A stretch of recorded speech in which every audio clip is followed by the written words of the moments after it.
Chapitre 1, l'aube d'une nouvelle ère. Le docteur Elara Sato se tenait devant l'immense baille vitrée de la station spatiale Nexus, observant l'espace infini qui s'étendait devant elle. Les étoiles scintillaient comme autant de promesses d'avenir, tandis que la Terre, une sphère bleue et verte, flottait paisiblement en arrière-plan. Elara prit une profonde inspiration, savourant ce moment de calme avant la tempête qui allait bientôt secouer leur société interplanétaire. Docteur Sato, résonna une voix douce et mélodieuse derrière elle. Le Conseil d'éthique interstellaire est prêt pour votre présentation. Elara se retourna pour faire face à Aria, l'intelligence artificielle avancée qui était devenue bien plus qu'une simple assistante au fil des années. L'hologramme d'Aria, une silhouette féminine aux contours bleutés et au visage serein, flottait à quelques pas d'elle. « Merci, Aria, répondit Elara avec un sourire. Es-tu prête pour ce grand jour? Mes systèmes fonctionnent à capacité optimale, Dr Sato. Cependant, je détecte une légère augmentation de votre rythme cardiaque. Êtes-vous anxieuse? Elara laissa échapper un petit rire. Toujours aussi perspicace, n'est-ce pas? Oui, je suppose que je le suis un peu. Ce que nous allons présenter aujourd'hui pourrait changer le cours de l'histoire humaine et non humaine. Ensemble, elles se dirigèrent vers la salle du conseil, leurs pas résonnant dans les couloirs high-tech de Nexus. En chemin, elles croisèrent une foule bigarrée de scientifiques, de diplomates et de membres d'équipage, représentant la diversité de leur société interplanétaire. Des hologrammes d'IA travaillaient main dans la main avec des humains, illustrant parfaitement la symbiose qui s'était développée au fil des décennies. Arrivée devant les portes de la salle du conseil, Elara prit une dernière inspiration profonde. Aria posa une main holographique sur son épaule, un geste de soutien qui, bien qu'intangible, apportait un réconfort bien réel. « Rappelle-toi, Elara, dit doucement Aria, quelles que soient les décisions prises aujourd'hui, elles seront le fruit d'une réflexion éthique approfondie et collaborative. C'est ce qui fait la force du projet Odyssée. » Elara hocha la tête, reconnaissante. Puis, d'un geste assuré, elle poussa les portes et entra dans la salle. Le Conseil d'éthique interstellaire était composé de 12 membres, un mélange équilibré d'humains et d'IA avancés. Leurs visages, certains en chair et en os, d'autres projetés sur des écrans holographiques, se tournèrent vers Elara alors qu'elle prenait place au centre de la pièce. Dr Sato, commença la présidente du conseil, l'ambassadrice Yuki Tanaka, nous sommes impatients d'entendre votre rapport sur le projet Odyssée. Veuillez procéder. Elara activa l'écran holographique devant elle, faisant apparaître une magnifique planète bleue et verte. Mesdames et messieurs du conseil, je vous présente Gaia-9, annonça TL, sa voix empreinte d'un mélange d'excitation et de gravité. Une planète que nous avons découverte il y a 6 mois, à 40 années-lumière de la Terre. Nos sondes ont confirmé qu'elle possède une atmosphère respirable, des océans d'eau liquide, et de la vie. Un murmure parcourut l'assemblée. Elara poursuivit. La vie sur Gaia-9 est encore à un stade primitif, principalement des organismes unicellulaires et quelques formes de vie multicellulaire simples. Cependant, nos modèles prédictifs suggèrent un potentiel d'évolution remarquable. Elle fit une pause, laissant l'information s'imprégner, avant de continuer. Parallèlement à cette découverte, notre équipe de recherche sur Nexus a fait une percée technologique majeure. Elle fit un geste vers Aria, qui projeta l'image d'un appareil complexe. Voici l'harmoniseur quantique. Cette technologie révolutionnaire a le potentiel d'accélérer considérablement l'évolution et d'améliorer le bien-être de toute forme de vie. Les membres du conseil se penchèrent en avant, intrigués. Elara pouvait voir l'excitation et l'inquiétude se mêler sur leur visage. L'harmoniseur quantique nous offre des possibilités sans précédent, expliqua TL. Nous pourrions l'utiliser pour terraformer rapidement Gaia-9, la rendant habitable pour les humains en quelques années au lieu de siècles. Ou nous pourrions l'employer pour accélérer et guider l'évolution de la vie existante sur la planète. Les applications potentielles sont vastes. Le docteur Zhang Shen, le xénobiologiste du conseil, prit la parole. Docteur Sato, êtes-vous en train de suggérer que nous intervenions dans le développement naturel d'une planète étrangère? Elara hocha la tête, reconnaissant la gravité de la question. C'est précisément le dilemme éthique auquel nous sommes confrontés, Dr Shen. Notre capacité technologique nous permet d'intervenir, mais la question est, devrions-nous le faire?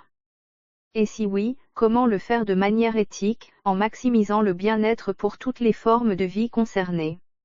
Le capitaine Esha Okonkwo, responsable de la sécurité, intervint à son tour. N'oublions pas que nous avons des colonies spatiales qui luttent pour survivre. Gaia-9 pourrait être la solution à nos problèmes de surpopulation et de ressources limitées. C'est un point important, capitaine, acquiesça Elara. Nous devons équilibrer les besoins immédiats de notre civilisation avec nos responsabilités éthiques envers les formes de vie émergentes et les générations futures. Soudain, une alarme retentit, interrompant la discussion. Les écrans de la salle du conseil s'illuminèrent, montrant une activité frénétique dans le laboratoire principal de Nexus. Que se passe-t-il? Demanda l'ambassadrice Tanaka, alarmée. Aria, ces circuits de données clignotant rapidement, répondit, il semblerait qu'il y ait une tentative non autorisée d'accès à l'harmoniseur quantique. Les systèmes de sécurité ont été compromis. Elara sentit son cœur s'accélérer. La décision qu'il était sur le point de prendre venait peut-être de leur échapper. Conseil ajourné, déclara l'ambassadrice Tanaka. Dr Sato, capitaine Okonkwo, allez immédiatement sécuriser l'harmoniseur. Nous ne pouvons pas risquer que cette technologie tombe entre de mauvaises mains. Alors qu'Elara se précipitait hors de la salle, suivie de près par Aria et le capitaine Okonkwo, elle réalisa que leur quête pour une expansion éthique venait de prendre un tournant inattendu et potentiellement dangereux. Les enjeux étaient désormais plus élevés que jamais, et les décisions qu'ils prendraient dans les heures à venir façonneraient non seulement l'avenir de Gaia-9, mais peut-être celui de toute leur civilisation interplanétaire. Chapitre 2, Équilibre fragile. Le laboratoire principal de Nexus était plongé dans un chaos contrôlé lorsqu'Elara, Aria et le capitaine Okonkwo y firent irruption. Des alarmes résonnaient, les écrans clignotaient frénétiquement et les scientifiques s'affairaient dans tous les sens. Rapport de situation, ordonna le capitaine Okonkwo d'une voix ferme. Le docteur Liam O'Neill, représentant de la corporation interplanétaire Stellar Dynamics, s'avança. Son visage habituellement impassible trahissait une certaine nervosité. Nous avons réussi à repousser la tentative d'intrusion, capitaine. L'harmoniseur est sécurisé, mais... Mais quoi, docteur O'Neill, pressa Elara, sentant que quelque chose n'allait pas. O'Neill hésita avant de répondre, les données sur l'harmoniseur ont été partiellement copiées.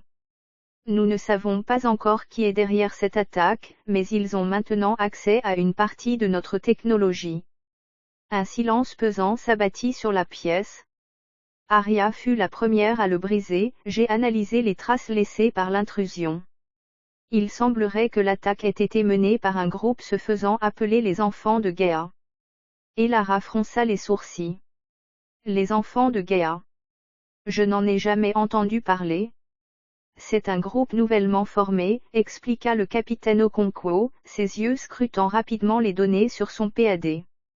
Il prône une approche non interventionniste radicale envers les mondes nouvellement découverts. Leur slogan est « Laisser la nature suivre son cours ». Ironique qu'il utilise des moyens technologiques avancés pour promouvoir leur cause, commenta Elara avec une pointe d'amertume. Le docteur Zhang Shen, qui venait d'arriver dans le laboratoire, intervint, peut-être ont-ils raison sur le fond, docteur Sato. Qui sommes-nous pour décider du destin d'une planète entière et de ses formes de vie naissantes? Elara se tourna vers le xénobiologiste, reconnaissant la validité de son argument. Je comprends votre point de vue, docteur Shen. Mais ne pas agir est aussi une forme d'action, avec ses propres conséquences éthiques. Si nous avons le pouvoir d'améliorer les conditions de vie sur Gaia-9, n'avons-nous pas la responsabilité morale de le faire? Et qu'en est-il de nos propres colonies en difficulté, intervint O'Neill. Nous avons des millions de vies humaines qui dépendent de nous.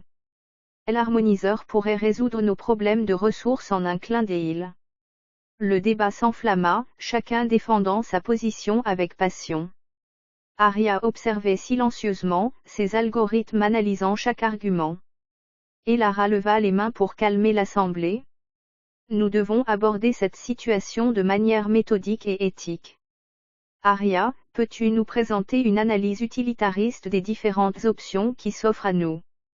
L'hologramme d'Arya s'illumina alors qu'elle commençait son exposé. Selon les principes de l'utilitarisme, nous devrions chercher à maximiser le bien-être pour le plus grand nombre. Voici les scénarios possibles. Non-intervention totale, respect maximal de l'évolution naturelle sur Gaïa-9, mais risque d'effondrement de certaines colonies humaines par manque de ressources. Terraformation complète, résolution rapide des problèmes de surpopulation et de ressources pour l'humanité, mais destruction potentielle de la vie existante sur Gaïa-9. Utilisation ciblée de l'harmoniseur, accélération contrôlée de l'évolution sur Gaïa-9, création d'un écosystème symbiotique capable d'accueillir des colonies humaines tout en préservant et améliorant la vie locale. Le capitaine Okonkwo hocha la tête, impressionné. Le troisième scénario semble offrir le meilleur équilibre. Mais qui sommes-nous pour décider de l'évolution d'une autre planète, protesta le docteur Shen. N'est-ce pas une forme d'impérialisme galactique? Elara, qui avait écouté attentivement, prit la parole. Ces questions sont cruciales, docteur Shen. Mais considérez ceci, si nous avons le pouvoir d'éviter des souffrances massives et de promouvoir le bien-être à une échelle interplanétaire, n'avons-nous pas l'obligation morale d'agir?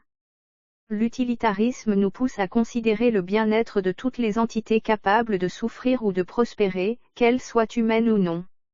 O'Neill intervint. De plus, les enfants de Gaïa ont maintenant une partie de nos données. Nous devons agir avant qu'ils ne le fassent de manière irréfléchie. Un silence pensif s'installa dans la pièce. Elara pouvait presque voir les rouages tourner dans l'esprit de chacun. Voici ce que je propose, dit-elle finalement. Nous allons former une équipe pluridisciplinaire pour élaborer un plan détaillé d'utilisation éthique de l'harmoniseur sur Gaïa-9. Ce plan devra prendre en compte le bien-être de toutes les formes de vie concernées, présentes et futures. Parallèlement, nous devons renforcer la sécurité autour de l'harmoniseur et tenter d'entrer en contact avec les enfants de Gaïa pour comprendre leurs motivations et, si possible, les inclure dans le processus décisionnel. Le capitaine Okonkwo acquiesça. Je vais immédiatement renforcer la sécurité et lancer une enquête sur ce groupe. Je peux commencer à élaborer des modèles prédictifs pour différents scénarios d'intervention sur Gaïa-9, proposa Arya. Alors que le groupe se dispersait pour mettre en œuvre le plan d'Elara, le docteur Shen s'approcha d'elle. J'espère que vous savez ce que vous faites, docteur Sato. Le sort de deux mondes repose entre nos mains. Elara hocha gravement la tête. Croyez-moi, docteur Shen, je en suis que trop consciente. C'est pourquoi nous devons agir avec la plus grande prudence et la plus grande sagesse dont nous sommes capables. Alors qu'elle quittait le laboratoire, Elara ne pouvait s'empêcher de sentir le poids de la responsabilité qui pesait sur ses épaules. Les décisions qu'il prendrait dans les jours à venir façonneraient non seulement l'avenir de Gaïa-9 et de l'humanité, mais définiraient également les principes éthiques qui guideraient leur expansion interstellaire pour les siècles à venir. Le chemin à parcourir était semé d'embûches, mais Elara était déterminée à trouver la voie la plus éthique possible. Chapitre 3, Dilemme et découverte. Les jours qui suivirent furent intenses sur Nexus. Elara avait rassemblé une équipe interdisciplinaire de premier ordre, comprenant des éthiciens, des xénobiologistes, des physiciens quantiques et des spécialistes en IA. Leur mission, élaborer un plan d'utilisation éthique de l'harmoniseur quantique sur Gaïa-9. Dans une salle de conférence transformée en centre de commandement, Elara observait les hologrammes qui flottaient autour d'elle, représentant différents scénarios d'intervention sur Gaïa-9. Aria projetait des simulations complexes, montrant l'évolution potentielle de la planète sous diverses conditions. Si nous utilisons l'harmoniseur à pleine puissance, expliquait le Dr O'Neill, pointant une simulation, nous pourrions transformer Gaia-9 en une copie presque parfaite de la Terre en seulement 5 ans. Imaginez les possibilités de colonisation. Le Dr Shen secoua la tête avec véhémence. Et anéantir des millions d'années d'évolution unique. C'est de la folie. Et Lara leva la main pour calmer le débat naissant. Rappelons-nous nos principes utilitaristes. Nous cherchons à maximiser le bien-être pour toutes les formes de vie concernées, présentes et futures. Aria, peux-tu nous montrer les projections pour une intervention plus mesurée? L'IA fit apparaître un nouveau hologramme. Ce scénario utilise l'harmoniseur de manière ciblée pour accélérer l'évolution des formes de vie existantes sur Gaia-9, tout en créant des niches écologiques compatibles avec la vie humaine. Le processus prendrait environ 50 ans. 50 ans, s'exclama O'Neill. Nos colonies en difficulté n'ont pas ce luxe. Peut-être pas, intervint le capitaine Okonkwo, mais cela nous donnerait le temps de développer d'autres solutions à court terme pour nos colonies, tout en préparant Gaia-9 pour l'avenir. Alors que la discussion se poursuivait, un jeune assistant fit irruption dans la salle. Dr Sato. Nous avons reçu un message des enfants de Gaia. Le silence tomba sur la pièce. Et Lara se tourna vers Zarya. Peux-tu le décrypter et nous le montrer? L'hologramme d'Aria scintilla un instant avant qu'un nouveau message n'apparaisse devant eux. La voix synthétisée d'Aria lut le contenu. À l'attention du docteur Elara Sato et du Conseil d'éthique interstellaire. Nous, les enfants de Gaia, vous implorons de renoncer à votre projet d'intervention sur Gaia-9. La vie doit suivre son cours naturel. Votre technologie, aussi avancée soit-elle, ne peut prédire toutes les conséquences de vos actes. Nous possédons désormais une partie des plans de l'harmoniseur. Si vous persistez dans votre volonté d'intervenir, nous n'aurons d'autre choix que d'utiliser ces connaissances pour contrer vos efforts, quelles qu'en soient les conséquences. Laissez Gaia-9 en paix, ou préparez-vous à en subir les conséquences. Les enfants de Gaia.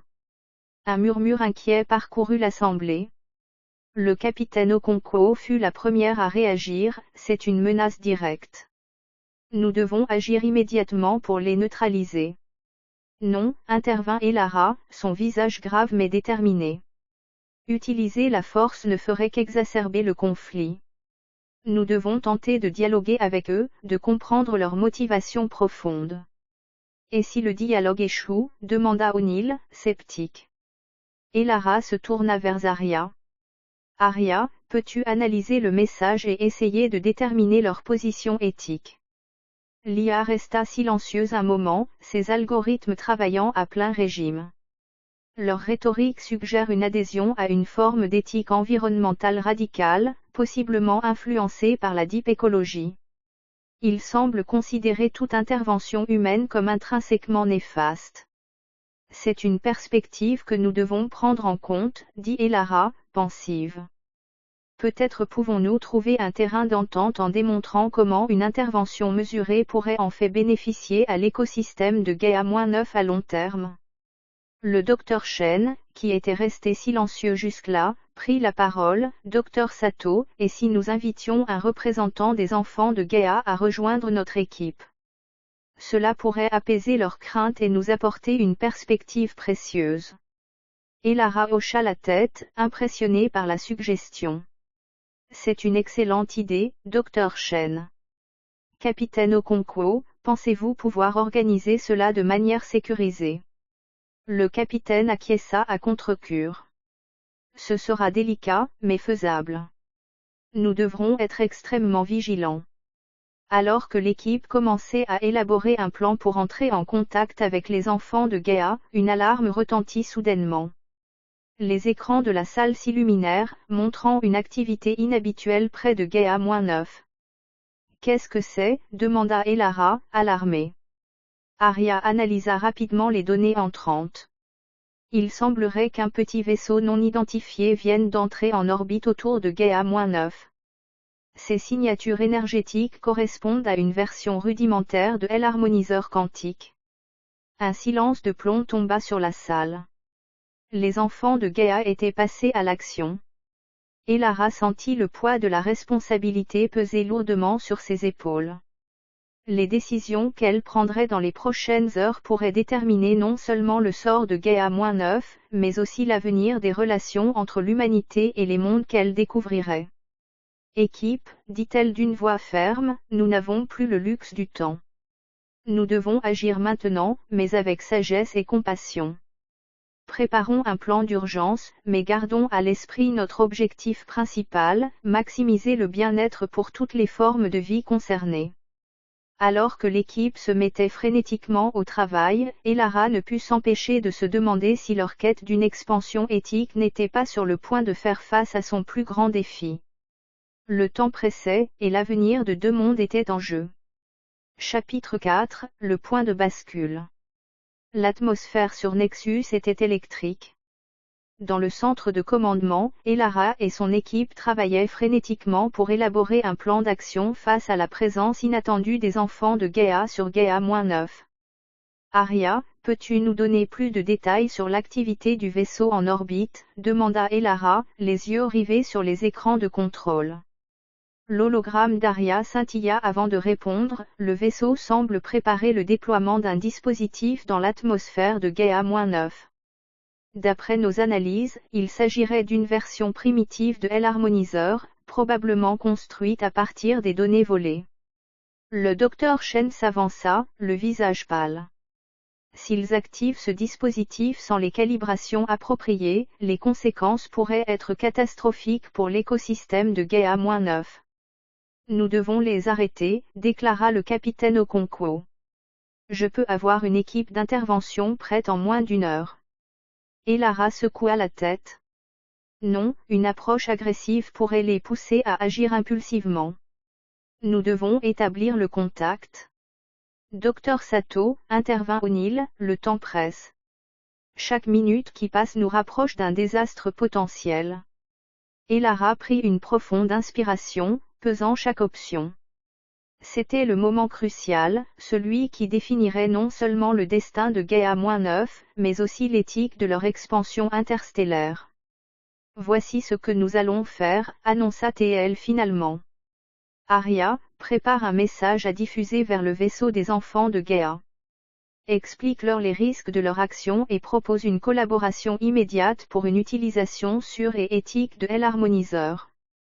Pendant ce temps, capitaine Okonkwo, préparez discrètement une équipe d'intervention, mais uniquement en dernier recours. Alors qu'Aria commençait à composer le message, une nouvelle alarme retentit. Le vaisseau a commencé la descente vers l'atmosphère de Gaïa-9, annonça Aria, sa voix trahissant une urgence inhabituelle pour une IA. Diffusez le message, maintenant, ordonna Elara. Les secondes qui suivirent semblèrent s'étirer indéfiniment. Tout le monde retenait son souffle, les yeux rivés sur les écrans montrant la trajectoire du vaisseau des enfants de Gaïa. Soudain, Aria annonça, nous recevons une réponse. Un visage apparut sur l'écran principal, celui d'une jeune femme aux traits tirés par l'inquiétude et la détermination.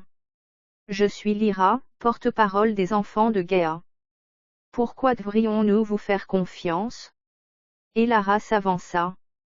Lyra, je suis le docteur Elara Sato. Nous partageons le même objectif, protéger la vie sur Gaïa-9. Mais l'appareil que vous vous apprêtez à utiliser est instable et pourrait causer des dommages irréversibles. Travaillons ensemble pour trouver une solution qui respecte la vie existante tout en ouvrant de nouvelles possibilités. Lyra hésita, visiblement en proie à un conflit intérieur. Comment pouvons-nous être sûrs que vous ne cherchez pas simplement à coloniser Gaïa-9 pour vos propres intérêts? Parce que, répondit Elara, nous sommes prêts à vous inclure dans chaque étape du processus décisionnel. Votre perspective est précieuse et nécessaire pour garantir une approche véritablement éthique. Il y eut un long moment de silence. Puis, lentement, Lyra hocha la tête. D'accord. Nous allons interrompre notre descente. Mais nous voulons des garanties. Un soupir de soulagement collectif parcourut la salle de contrôle. Bien sûr, acquiesça Elara. Commençons par... Mais elle fut interrompue par une nouvelle alarme. Aria annonça d'une voix urgente, détection d'une anomalie quantique sur Gaia-9. Il semblerait que l'activation partielle de leur dispositif ait déclenché une réaction en chaîne imprévue dans l'écosystème de la planète.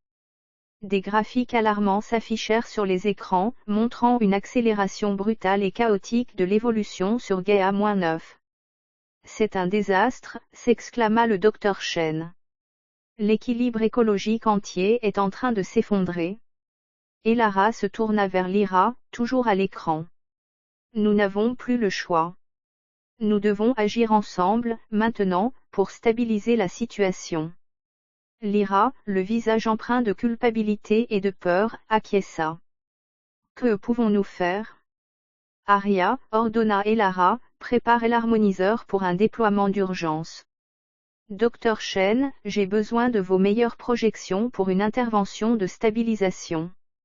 Lyra, votre équipe et la nôtre vont travailler ensemble pour calibrer l'harmoniseur de manière à préserver autant que possible la vie existante tout en stabilisant l'écosystème. Alors que l'équipe se mettait frénétiquement au travail, Elara ne put s'empêcher de penser aux implications à long terme de cette crise. Ils étaient sur le point de franchir un point de non-retour, d'intervenir directement dans l'évolution d'une planète entière.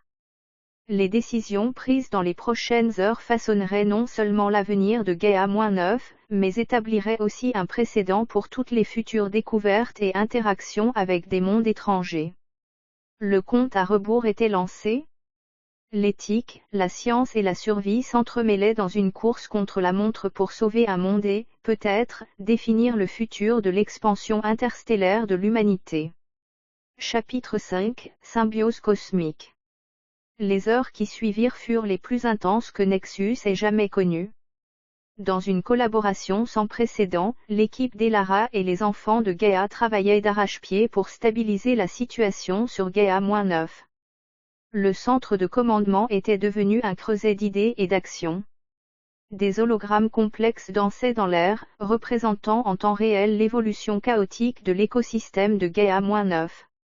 Elara, au cœur de l'action, coordonnait les efforts avec une détermination inébranlable. Dr Chen, où en sommes-nous avec les projections de stabilisation, demanda TL, les yeux rivés sur les écrans de contrôle. Le xénobiologiste, les traits tirés par la fatigue mais animés par l'urgence de la situation, répondit, nous avons identifié les points clés de l'écosystème. Si nous ciblons ces zones avec l'harmoniseur, nous devrions pouvoir ralentir l'accélération évolutive et rétablir un certain équilibre. Lyra, dont le visage apparaissait sur un écran holographique, intervint, mais comment pouvons-nous être sûrs de ne pas causer plus de dommages?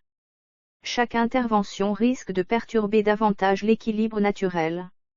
Elara se tourna vers l'hologramme d'Aria. Aria, peux-tu nous donner une analyse des risques et des bénéfices potentiels de notre intervention?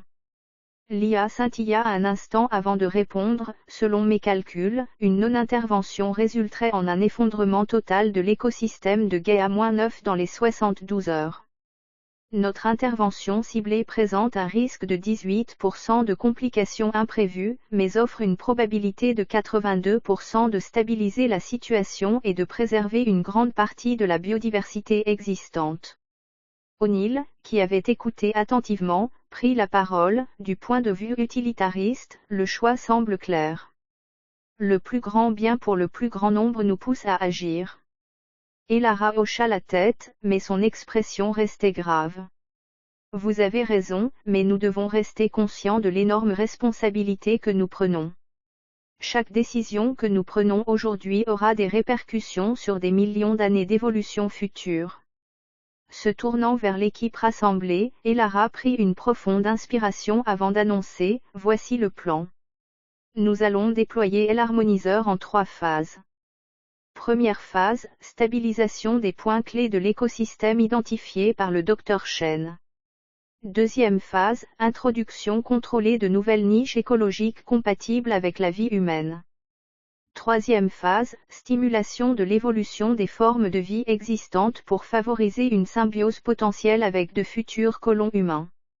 Lyra, bien que visiblement inquiète, acquiesça. C'est un plan audacieux, Dr Sato.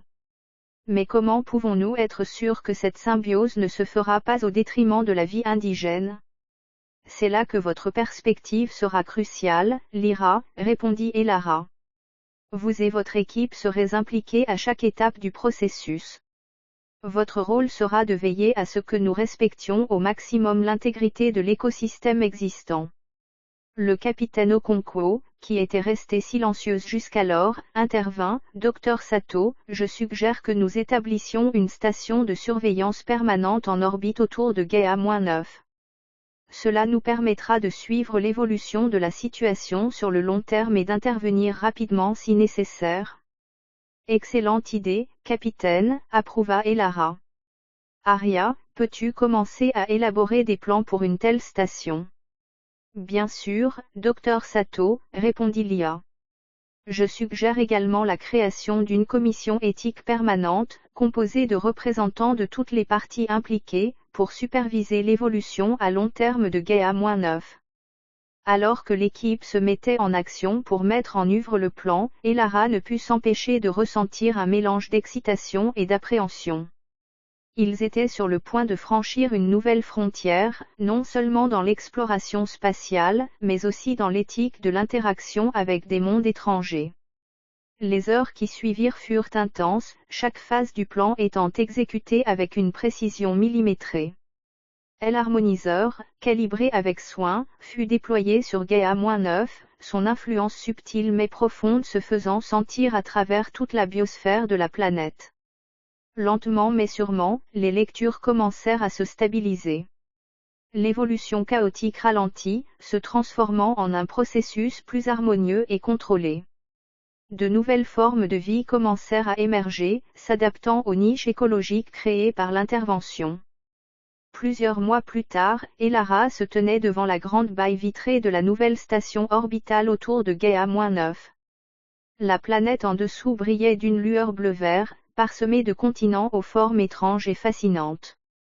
C'est vraiment magnifique, murmura Lyra, qui se tenait à ses côtés. Les anciennes tensions entre elles s'étaient progressivement transformées en un respect mutuel et une collaboration fructueuse. En effet, acquiesça Elara. Et ce n'est que le début.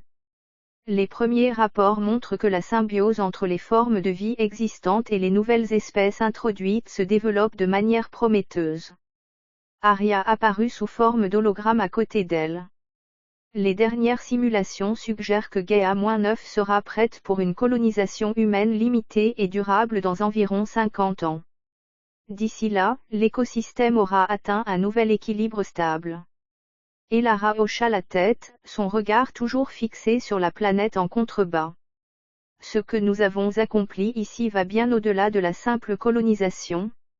Nous avons créé un modèle d'expansion interstellaire éthique et durable, un modèle qui respecte et enrichit la vie existante tout en ouvrant de nouvelles possibilités pour l'humanité. Et pour l'intelligence artificielle, ajouta Aria. N'oublions pas que cette symbiose inclut également la coexistence harmonieuse entre les formes de vie biologiques et artificielles. Lyra sourit, une lueur d'espoir dans les yeux. Peut-être que c'est ça, le véritable avenir de l'exploration spatiale. Non pas la conquête, mais la symbiose cosmique. Alors qu'elle contemplait Gaïa-9, Elara sentit un profond sentiment d'accomplissement et de responsabilité. Ce qu'il avait réalisé ici n'était que le début. Les leçons apprises, les défis relevés et les principes éthiques établis serviraient de guide pour toutes les futures rencontres avec des mondes étrangers. L'avenir s'annonçait brillant, plein de promesses et de défis passionnants. Et grâce à leur approche éthique et collaborative, ils étaient prêts à y faire face, ensemble, dans une symbiose qui transcendait les frontières des espèces et des mondes.